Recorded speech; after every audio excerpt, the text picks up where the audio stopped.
ओम नमो भगवते वासुदेवाय। श्रीमद् भागवत महापुराण के नवम स्कंध में ययाति का चरित्र सुनाते हुए श्री सुखदेव जी कहते हैं, परीक्षित, जैसे शरीरधारियों के 6 इंद्रियां होती हैं, वैसे ही नहुष के 6 पुत्र थे। उनके नाम थे यति, ययाति, संयाति, आयति, वियति और कृति। नहुष अपने बड़े पुत्र यति को राज्य देना चाहते थे, परंतु उसने स्वीकार नहीं किया, क्योंकि वह राज्य पाने का परिणाम जानता था। राज्य एक ऐसी वस्तु है कि जो उसके दाव पेच और प्रबंध आदि में भीतर प्रवेश कर जाता है, वह अपने आत्म स्वरूप को नहीं समझ सकता। जब इंद्र पत्नी शची से सहवास करने की चेष्टा करने के कारण नहुष को ब्राह्मणों ने इंद्रपद से गिरा दिया और अजगर बना दिया, तब राजा के पद पर ययाति बैठे। ययाति ने अपने 4 छोटे भाइयों को 4 दिशाओं में नियुक्त कर दिया और स्वयं शुक्राचार्य की पुत्री देवयानी और दैत्यराज वृषपर्वा की पुत्री शर्मिष्ठा को पत्नी के रूप में स्वीकार करके पृथ्वी की रक्षा करने लगा। राजा परीक्षित ने पूछा, भगवान शुक्राचार्य जी तो ब्राह्मण थे और ययाति क्षत्रिय, फिर ब्राह्मण कन्या और क्षत्रिय वर का प्रतिलोम उल्टा विवाह कैसे हुआ?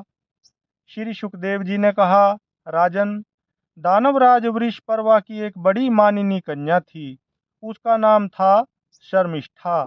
वह एक दिन अपनी गुरुपुत्री देवयानी और हजारों सखियों के साथ अपनी राजधानी के श्रेष्ठ उद्यान में टहल रही थी। उस उद्यान में सुंदर सुंदर पुष्पों से लदे हुए अनेकों वृक्ष थे। उनमें एक बड़ा ही सुंदर सरोवर था। सरोवर में कमल खिले हुए थे और उन पर बड़े ही मधुर स्वर से भौरे गुंजार कर रहे थे। उसकी ध्वनि से सरोवर का तट गूंज रहा था। जलाशय के पास पहुंचने पर उन सुंदरी कन्याओं ने अपने अपने वस्त्र तो घाट पर रख दिए और उस तालाब में प्रवेश करके वे एक दूसरे पर जल उलीच उलीच कर क्रीड़ा करने लगीं। उसी समय उधर से पार्वती जी के साथ बैल पर चढ़े हुए भगवान शंकर आ निकले। उनको देखकर सब की सब कन्याएं सकुचा गईं और उन्होंने झटपट सरोवर से निकलकर अपने अपने वस्त्र पहन लिए। शीघ्रता के कारण शर्मिष्ठा ने अनजान में देवयानी के वस्त्र को अपना समझकर पहन लिया। इस पर देवयानी क्रोध के मारे आग बबला हो गई। उसने कहा, अरे देखो तो सही, इस दासी ने कितना अनुचित काम कर डाला। राम राम, जैसे कुतिया यज्ञ का हविष्य उठा ले जाए, वैसे ही इसने मेरे वस्त्र पहन लिए हैं। जिन ब्राह्मणों ने अपने तपोबल से इस संसार की सृष्टि की है, जो परम पुरुष परमात्मा के मुख रूप हैं, जो अपने हृदय में निरंतर ज्योतिर्मय परमात्मा को धारण किए रहते हैं, और जिन्होंने संपूर्ण प्राणियों के कल्याण के लिए वैदिक मार्ग का निर्देश किया है, बड़े बड़े लोकपाल तथा देवराज इंद्र ब्रह्मा आदि भी जिनके चरणों की वंदना और सेवा करते हैं, और तो क्या, लक्ष्मी जी के एकमात्र आश्रय परम पावन विश्वात्मा भगवान भी जिनकी वंदना और स्तुति करते हैं, उन्हीं ब्राह्मणों में हम सबसे श्रेष्ठ भृगुवंशी हैं। और इसका पिता प्रथम तो असुर है, फिर हमारा शिष्य है। इस पर भी इस दुष्टा ने जैसे शूद्र वेद पढ़ ले, उसी तरह हमारे कपड़ों को पहन लिया है। जब देवयानी इस प्रकार गाली देने लगी, तब शर्मिष्ठा क्रोध से तिलमिला उठी। वह चोटकाई हुई नागिन के समान लंबी सांस लेने लगी। उसने अपने दांतों से होठ दबाकर कहा, भिखारिन, तू इतना बहक रही है, तुझे कुछ अपनी बात का भी पता है? जैसे कौवे और कुत्ते हमारे दरवाजे पर रोटी के टुकड़ों के लिए प्रतीक्षा करते हैं, वैसे ही क्या तुम भी हमारे घरों की ओर नहीं ताकती रहती? शर्मिष्ठा ने इस प्रकार बड़ी कड़ी कड़ी बात कहकर गुरुपुत्री देवयानी का तिरस्कार किया और क्रोधवश उसके वस्त्र छीनकर उसे कुएं में ढकेल दिया। शर्मिष्ठा के चले जाने के बाद संयोगवश शिकार खेलते हुए राजा ययाति उधर आ निकले। उन्हें जल की आवश्यकता थी, इसलिए कुएं में पड़ी हुई देवयानी को उन्होंने देख लिया। उस समय वह वस्त्रहीन थी, इसलिए उन्होंने अपना दुपट्टा उसे दे दिया और दया करके अपने हाथ से उसका हाथ पकड़कर उसे बाहर निकाल लिया। देवयानी ने प्रेम भरी वाणी से वीर ययाति से कहा, वीर शिरोमणे राजन, आज आपने मेरा हाथ पकड़ा है, अब जब आपने मेरा हाथ पकड़ लिया तब कोई दूसरा इसे न पकड़े। वीर श्रेष्ठ, कुएं में गिर जाने पर मुझे तो आपका अचानक दर्शन हुआ है।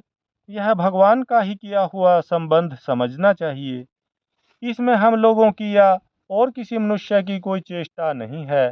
वीर श्रेष्ठ, पहले मैंने बृहस्पति के पुत्र कच को शाप दे दिया था, इस पर उसने भी मुझे शाप दे दिया। इसी कारण ब्राह्मण मेरा पानी ग्रहण नहीं कर सकता। ययाति को शास्त्र प्रतिकूल होने के कारण यह संबंध अभीष्ट तो न था, परंतु उन्होंने देखा कि प्रारब्ध ने स्वयं ही मुझे यह उपहार दिया है और मेरा मन भी इसकी ओर खींच रहा है, इसलिए ययाति ने उसकी बात मान ली। वीर राजा ययाति जब चले गए तब देवयानी रोती पीटती अपने पिता शुक्राचार्य के पास पहुंची और शर्मिष्ठा ने जो कुछ किया था वह सब उन्हें कह सुनाया। शर्मिष्ठा के व्यवहार से भगवान शुक्राचार्य जी का भी मन उचट गया। वे पुरोहिताई की निंदा करने लगे। उन्होंने सोचा कि इसकी अपेक्षा तो खेत या बाजार में से कबूतर की तरह कुछ बीन कर खा लेना अच्छा है। अतः अपनी कन्या देवयानी को साथ लेकर वे नगर से निकल पड़े। जब वृषपर्वा को यह मालूम हुआ तो उनके मन में यह शंका हुई कि गुरुजी कहीं शत्रुओं की जीत न करा दें अथवा मुझे शाप न दे दें। अतएव वे उनको प्रसन्न करने के लिए पीछे पीछे गए और रास्ते में उनके चरणों पर सिर के बल गिर गए। भगवान शुक्राचार्य जी का क्रोध तो आधे ही क्षण का था। उन्होंने वृषपर्वा से कहा, राजन, मैं अपनी पुत्री देवयानी को नहीं छोड़ सकता, इसलिए इसकी जो इच्छा हो तुम पूरी कर दो, फिर मुझे लौट चलने में कोई आपत्ति न होगी। जब वृषपर्वा ने ठीक है कहकर उनकी आज्ञा स्वीकार कर ली तब देवयानी ने अपने मन की बात कही। उसने कहा, पिताजी, मुझे जिस किसी को दे दें और मैं जहाँ कहीं जाऊँ, शर्मिष्ठा अपनी सहेलियों के साथ मेरी सेवा के लिए वहीं चले। शर्मिष्ठा ने अपने परिवार वालों का संकट और उनके कार्य का गौरव देखकर देवयानी की बात स्वीकार कर ली। वह अपनी 1000 सहेलियों के साथ दासी के समान उसकी सेवा करने लगी। शुक्राचार्य जी ने देवयानी का विवाह राजा ययाति के साथ कर दिया और शर्मिष्ठा को दासी के रूप में देकर उनसे कह दिया, राजन, इसको अपनी सेज पर कभी न आने देना। परीक्षित, फिर कुछ ही दिनों बाद देवयानी पुत्रवती हो गई। उसको पुत्रवती देखकर एक दिन शर्मिष्ठा ने भी अपने ऋतुकाल में देवयानी के पति ययाति से एकांत में सहवास की याचना की।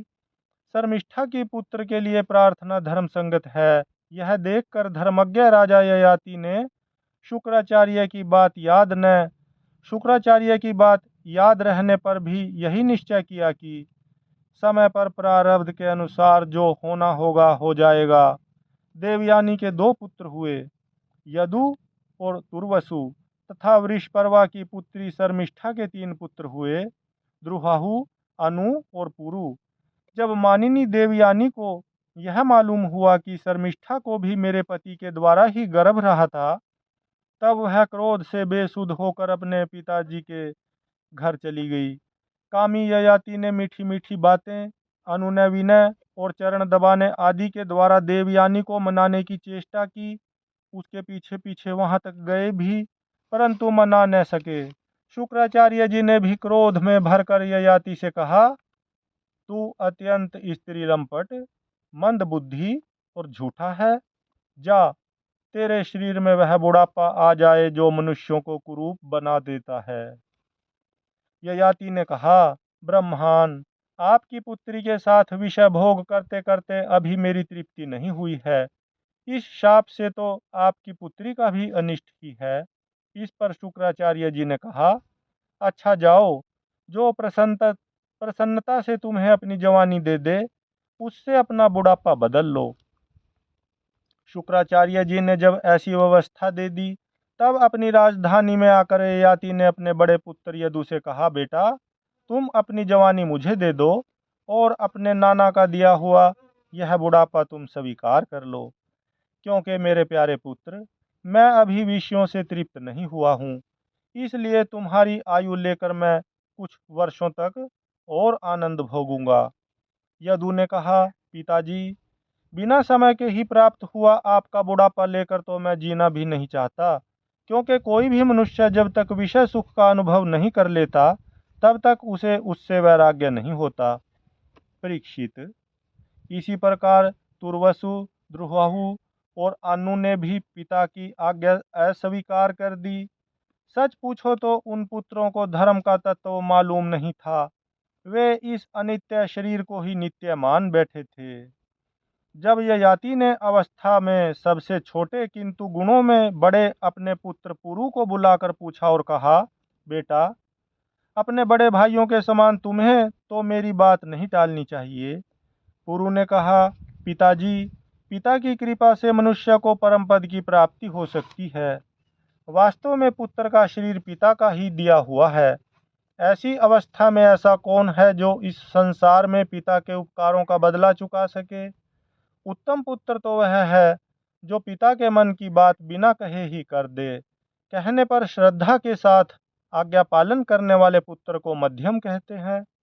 जो आज्ञा प्राप्त होने पर भी अश्रद्धा से उसका पालन करे वह अधम पुत्र है, और जो किसी प्रकार भी पिता की आज्ञा का पालन नहीं करता उसको तो पुत्र कहना ही भूल है। वह तो पिता का मलमूत्र ही है। परीक्षित, इस प्रकार कहकर पुरु ने बड़े आनंद से अपने पिता का बुढ़ापा स्वीकार कर लिया। राजा ययाति भी उसकी जवानी लेकर पूर्ववत विषयों का सेवन करने लगे। वे सातों द्वीपों के एक छत्र सम्राट थे। पिता के समान भली भांति प्रजा का पालन करते थे। उनकी इंद्रियां भी पूरी शक्ति उनकी इंद्रियों में पूरी शक्ति थी और वे यथावसर यथा प्राप्त विषयों का यथेच्छ उपभोग करते थे। देवयानी उनकी प्रियतमा पत्नी थी। वह अपने प्रियतम ययाति को अपने मन, वाणी, शरीर और वस्तुओं के द्वारा दिन दिन और भी प्रसन्न करने लगी और एकांत में सुख देने लगी। राजा ययाति ने समस्त वेदों के प्रतिपाद्य सर्वदेव स्वरूप यज्ञ पुरुष भगवान श्री हरि का बहुत से बड़ी बड़ी दक्षिणा वाले यज्ञों से यजन किया। जैसे आकाश में दल के दल बादल दिखते हैं और कभी नहीं भी दिखते, वैसे ही परमात्मा के स्वरूप में यह जगत स्वपन, माया और मनोराज्य के समान कल्पित है। यह कभी अनेक नाम और रूपों के रूप में प्रतीत होता है और कभी नहीं भी। वे परमात्मा सबके हृदय में विराजमान हैं। उनका स्वरूप सूक्ष्म से भी सूक्ष्म है।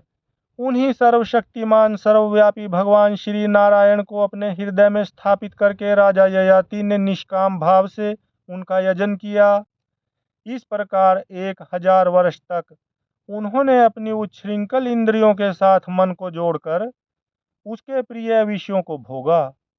परंतु इतने पर भी चक्रवर्ती सम्राट ययाति की भोगों से तृप्ति न हो सकी।